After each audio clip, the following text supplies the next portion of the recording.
The $65 million Fishtown dock fight was a clever legal trap built on a fake 1994 agreement. On that freezing winter morning at the Philadelphia court, Garrick Thorne tossed Marcus Vance's folder onto the floor. "This paper is like kindergarten homework," Thorne mocked. "Take it home to your son." Marcus, a 38-year-old single dad, stayed strangely calm as he watched his paper scatter. Once a top court clerk who was falsely accused, Marcus came here to clear his name and save his son Leo's future. Marcus had to fight a ruthless lawyer, a fake stamp, erased land records, and a system that did not care. The fight to expose the fake document begins now. Who will help him turn the tables at the last second, when the strict judge suddenly stands up? In that moment, right there on the cold marble floor, is where this story truly starts. Marcus knelt down slow. He picked up each page one at a time. His fingers moved without shaking. The old radiator against the wall clicked and hissed behind him. Somewhere near the ceiling, a fluorescent light buzzed, with a tired, uneven hum. Marcus smelled burnt coffee from a cart outside the courtroom doors. He smelled cold coats packed too close together. Under all of it sat a thin, sharp smell of old paper and dust. He did not look up at Thorne. Not yet. Garrick Thorne stood 11 feet away in a charcoal suit that cost more than most people's cars. His shoes clicked hard against the floor, with every step sharp and deliberate. A gold watch flashed under the courtroom lights. He smiled the way a man smiles when he already thinks he has won. "Your Honor," Thorne said, turning toward the bench. "I don't know why we're wasting the court's time. This man isn't even a licensed attorney." Judge Eleanor Voss did not smile back. She was 61 years old, with silver hair pulled into a tight knot. Her courtroom was known across Philadelphia for one thing: she tolerated no games. Her gavel sat untouched at her right hand, but everyone in that room understood its weight. "Mr. Vance has a legal right to represent himself, Mr. Thorne," Judge Voss said. Her voice stayed level, but her eyes narrowed just slightly. "Pick up the rest of those papers for him."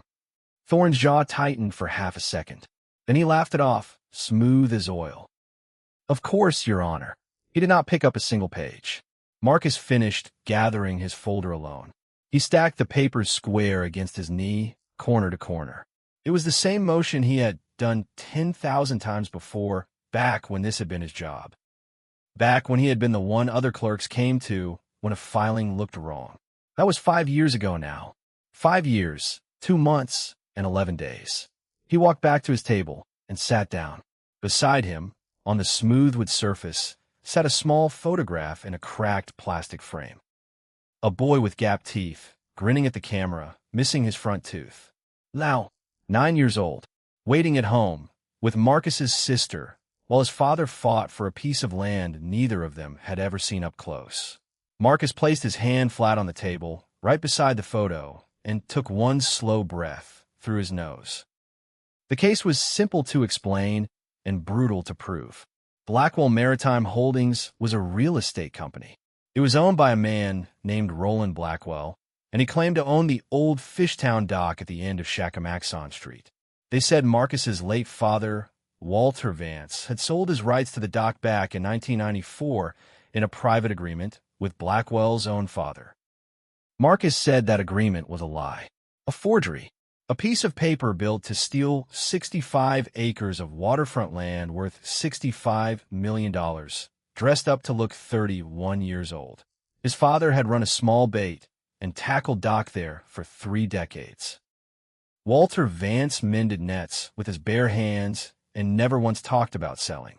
Marcus remembered the smell of that dock better than he remembered most rooms in his own house. Diesel fuel and low tide and wet rope, all mixed together under a gray sky. "Your Honor," Thorne said, rising again, buttoning his jacket with 2 fingers. The agreement in question was properly filed with the Philadelphia Recorder of Deeds in October of 1994. It bears the county seal. It bears 2 witness signatures. It is, quite simply, a valid document. "It's a fake," Marcus said quietly. His voice was not loud. It never was. But something in the flat, steady weight of it made 3 jurors in the gallery lift their heads. Thorne turned toward him, one eyebrow raised, amused. "And you would know fake documents, wouldn't you, Mr. Vance?" The courtroom went still. Not silent, not yet, but still, the way a pond goes still right before a stone breaks the surface. Because everyone in that room, or at least everyone who read the Philadelphia papers 5 years ago, knew exactly what Thorne meant. Marcus Vance had once been a head archive clerk at the Philadelphia Recorder of Deeds. For 9 years, he managed the oldest maritime land records in the city. Those dusty ledgers decided who owned what along miles of river frontage. He knew every filing code. He knew every embossed seal by touch alone, blind, in the dark, just from the raised ridges under his fingertips. Then, 5 years ago, a set of original 1960s doc records vanished from the archive. Just gone. No copies, no scans, nothing. An internal investigation blamed Marcus. They said he deleted digital backups and destroyed the paper originals to cover a bribe. He was fired within 11 days. No pensión, no severance. His name ran in 3 newspapers under the word disgraced. He was never charged with a crime. There was never enough proof. But proof does not always matter once a story starts moving on its own. His wife left 9 months later. She said she could not carry the weight of what people whispered about him anymore. Marcus did not blame her, not out loud, not even now. He raised Leo alone in a 2-bedroom apartment above a laundromat on Frankfurt Avenue. The dryers hummed through the floor every night, low and steady like a heartbeat. "I would know a fake document," Marcus finally answered Thorne, "because I spent 9 years learning exactly what a real one looks like." Judge Voss tapped one finger against her desk once. "Move along, counselor. Save the theatrics." Thorne smiled and sat down, satisfied. He believed he had already planted the seed he needed. Every juror in that box now knew Marcus Vance carried a shadow behind him. A man once accused of destroying records, standing up in court to argue that someone else had forged one. It was, Thorne believed, a perfect trap. Nobody would trust the word of a man already broken once. What Thorne did not know was simple. Marcus had spent every night for 5 years rebuilding what he lost. He worked piece by piece in a small storage unit off Aramingo Avenue. The place smelled like cardboard and machine oil. The trial recessed for lunch at 12:04 that afternoon. Marcus did not eat. He sat on a bench in the hallway outside courtroom 4, holding a cardboard cup of coffee that had gone cold 20 minutes ago. His hands wrapped around it anyway, just for the small memory of warmth. A woman sat down beside him. She wore a faded gray coat and carried a canvas tote bag stuffed with folders. Renata Cole, 67 years old, retired county archivist. She had trained Marcus his very first week on the job, back when he was 26, and terrified of the old filing vaults. "You look good in there," Renata said. "Calm." "I don't feel calm." "I know." She patted his knee twice, gentle. "But you looked it. That matters more than you think." Marcus turned the coffee cup slowly in his hands. Thorne's going to keep bringing up what happened. Every single day of this trial. Let him. Renata reached into her tote bag and pulled out a thin manila envelope, worn soft at the corners. "That's why I brought you this." Inside sat a single photocopied page, slightly yellowed at the edges. A ledger entry from October 1994. Marcus's eyes moved down the columns fast, then slower, then stopped completely. "Where did you find this?" "Satellite storage facility in Chester County," Renata said. "Nobody's opened those boxes since the county moved offices in 2003. I remembered where the maritime overflow records went." You remembered how to read them. Between the two of us, old woman, we still know a few things the city forgot. Marcus stared at the page.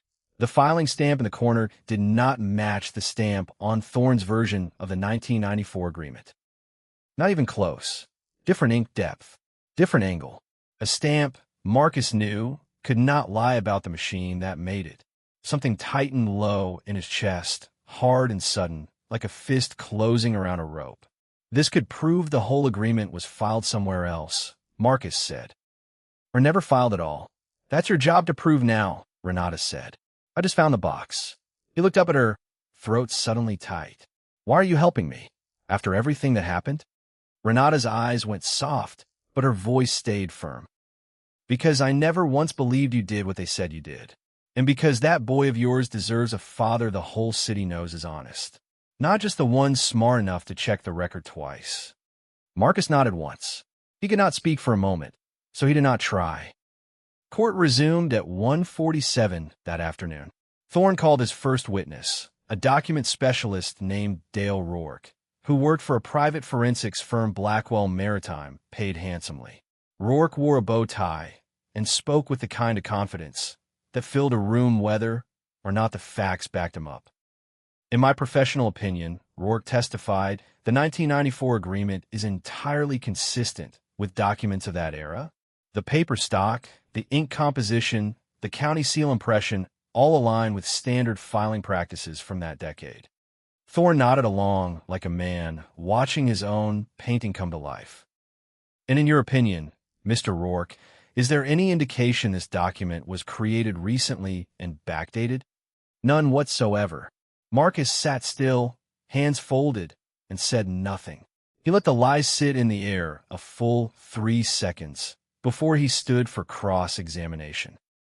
Mr. Rourke, Marcus said, walking slow toward the witness stand, you said the ink composition is consistent with 1994 standards. That's correct. Did you test the ink under ultraviolet light? Rourke's confident smile flickered, just slightly, at the corners. Standard visual and chemical analysis was sufficient for my report. That's not what I asked. Marcus kept his voice even. Did you test it under UV light? Yes or no? A pause. 1 second. 2. No, Rourke admitted. I did not. Marcus nodded slowly and turned toward the judge. Your Honor, I'd like to request an independent forensic re-examination of the original 1994 document under full ultraviolet and chemical analysis before this trial continues. Thorne shot up from his chair so fast his knee knocked against the table. Objection. This is a delay tactic, Your Honor. Nothing more. Judge Voss looked at Marcus for a long moment. Her expression gave nothing away. The room waited, silent except for the low mechanical whir of the air conditioning vent above the jury box. Request granted, she said finally. The court will order independent forensic testing. We reconvene in 9 days. Thorne's face went tight and pale for just a second before he mastered it again. But Marcus saw it, a small crack right at the surface. The forward hook of the coming battle had already been set. Somewhere in that document sat a truth nobody in that courtroom was ready for yet. 9 days is a long time to wait when your whole life sits inside a folder. Marcus spent them the way he spent every free hour since the trial began. He sat in a storage unit on Aramingo Avenue, surrounded by boxes stacked to the ceiling. Each box was labeled in his own neat handwriting. A bare bulb swung slightly overhead whenever a truck rumbled past outside, throwing long shadows across the concrete floor. Leo came with him on the 3rd night. He sat cross-legged on an overturned milk crate, doing multiplication homework by flashlight. Marcus liked the quiet better than the buzzing overhead light. Dad, Leo said, not looking up from his worksheet. Is the mean lawyer going to win? Marcus stopped sorting through a folder labeled Riverfront Deeds 1988 to 1996. He looked at his son for a long moment. No, Marcus said. He's not. How do you know? Because he's lying, and lies need more, and more lies to hold him up. Marcus knelt down to Leo's eye level. Real things don't need that. Real things just sit still and wait for someone to look close enough. Leo considered that with the serious focus only a 9-year-old can manage. Like your doc? Like our doc, Marcus said, and for the first time in 5 years, something in his chest loosened just slightly. On the 5th night, Thorne found him. Marcus was locking the storage unit's rolling door when a black sedan pulled up along the curb, headlights cutting through the dark. Garrick Thorne stepped out alone, no briefcase, no suit jacket, just a wool coat pulled tight against the cold. "Working late, Mr. Vance?" Thorne's breath came out in short white clouds. Marcus said nothing. He finished snapping the padlock shut and turned to face him. "I came to offer you something," Thorne said. "A settlement. Blackwell Maritime will pay you $471,000 to walk away." Quietly. No trial. No more headlines about the disgraced clerk. "That's not what this is about.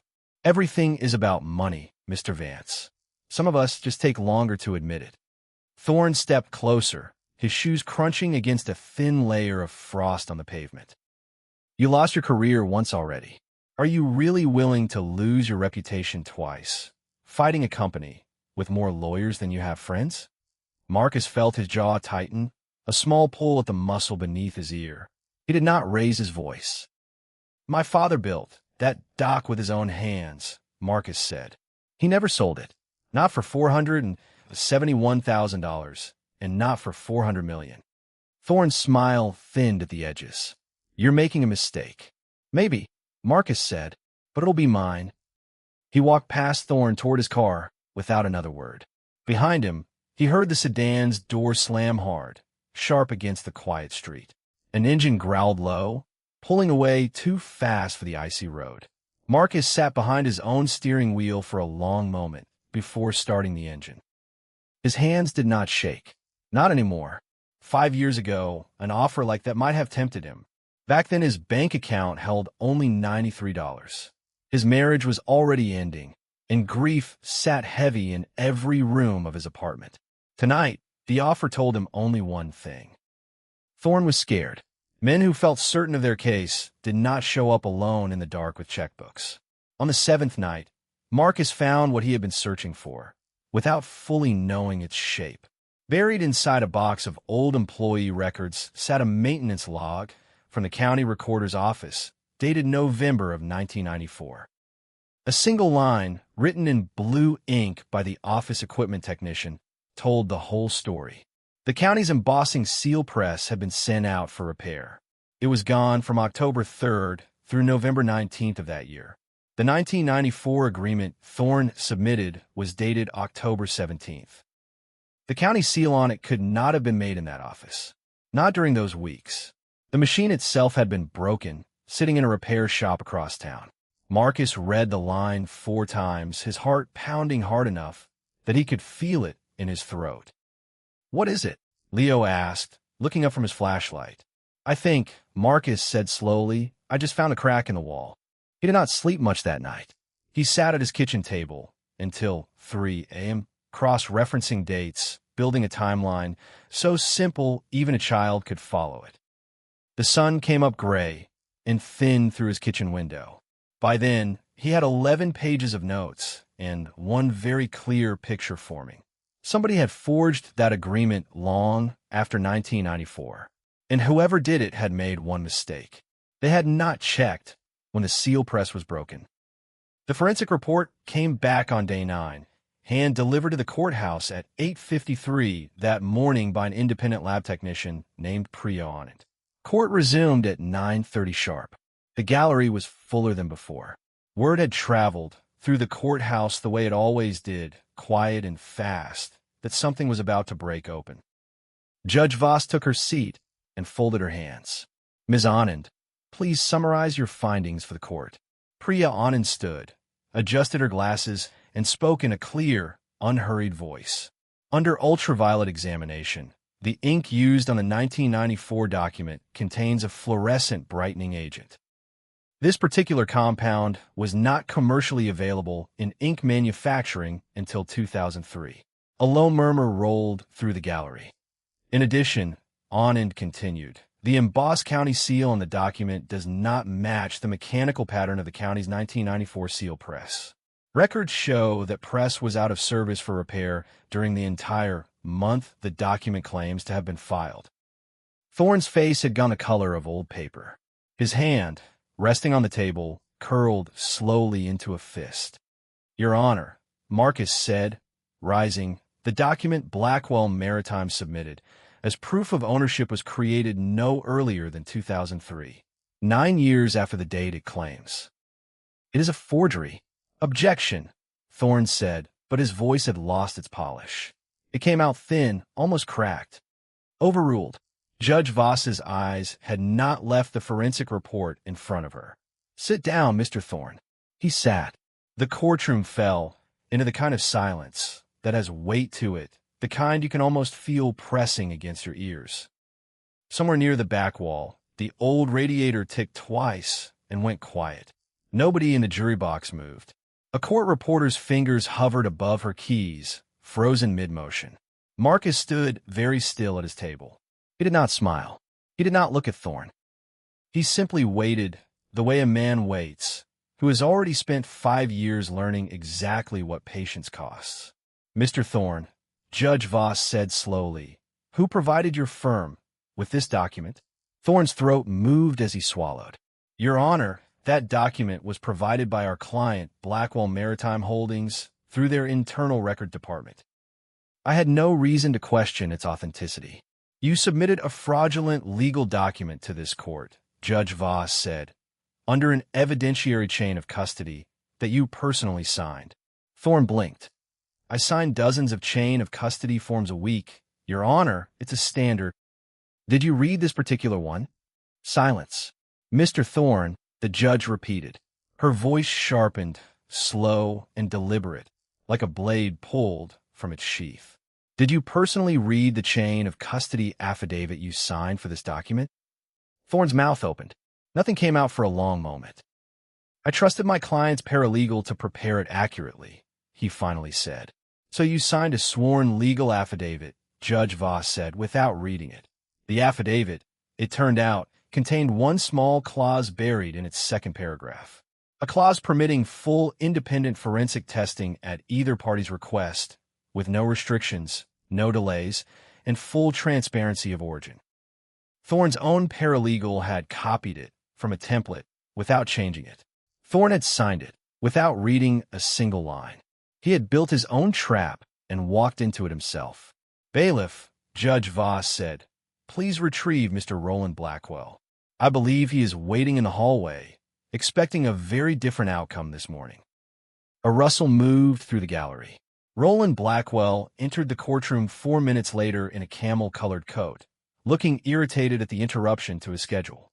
He clearly expected to hear that his $65 million property had been secured. Instead, he found the judge staring at him with an expression that could freeze the Delaware River solid. Mr. Blackwell, Judge Voss said, your legal team submitted a forged land agreement to this court. It was dated 9 years before the ink used to create it even existed. Blackwell's face drained of color in real time, his tan skin going gray at the jaw. Your Honor, I was told that document was verified. By whom? He did not answer. Marcus watched the man who had tried to take his father's dock stand there, with nothing to say. There was no satisfaction in it, not the loud, kind people expect. Just a quiet, settling calm, like water finally finding its level after being shaken for years. Judge Voss turned back to face the full courtroom. Her eyes moved once across the jury, then landed on Marcus. Mr. Vance, she said, 5 years ago, this county accused you of destroying maritime land records without sufficient proof. I have reviewed the archive investigation file myself, over this recess at my own request. Marcus felt his pulse jump hard once in his throat. The original investigation, Judge Voss continued, was closed due to lack of evidence against you. It was never reopened. It was never resolved publicly. That was a failure of this county, not a failure of yours. She paused. The whole courtroom seemed to lean forward without moving an inch. Then Judge Eleanor Voss stood up from her bench. Judges rarely stand mid-session. It is not written in any procedural rule book, but everyone in that room understood in their bones that something historic was happening. This court finds, she said, her voice carrying clean to every corner of the room. The 1994 agreement submitted by Blackwell Maritime Holdings is fraudulent and inadmissible. Ownership of the Fishtown dock remains, and has always remained, with the Vance family. A woman near the back of the gallery let out a small, sharp gasp. Someone else began to clap, before catching themselves, unsure if it was allowed. Furthermore, Judge Voss continued, I am formally referring this matter to the district attorney's office. They will investigate fraud, forgery, and possible obstruction charges against Blackwell Maritime Holdings and its legal counsel. Thorne sat frozen, his hands flat on the table, staring at nothing. And Mr. Vance, Judge Voss said, her voice softening just slightly, I'm also ordering the County Archive Board to formally clear your record. They will issue a public correction regarding the old investigation. You did nothing wrong. It's time this city said so out loud. Marcus stood at his table. His legs felt strange beneath him, distant, like they belonged to someone else. 5 years of whispered doubt came rushing back. 5 years of strangers crossing the street. 5 years of his own son asking why other fathers didn't say hello to him anymore. All of it collapsed into one long, released breath. He did not cry. Not there, not yet. He simply closed his eyes for 1 second and let it settle. Behind him, in the third row, Renata Cole pressed a hand over her mouth, tears sliding freely down her cheeks. Thorne stood slowly, gathering his papers, with hands that were no longer steady. Roland Blackwell had already turned toward the door, his phone pressed hard against his ear, his voice low and panicked. Marcus walked out of the courthouse at 11:52 that morning, into a sky the color of pale steel. Cold air hit his face, sharp and clean.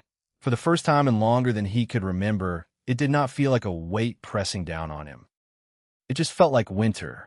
Leo was waiting outside, with Marcus's sister bouncing on his toes despite the cold, a bright red scarf wrapped twice around his neck.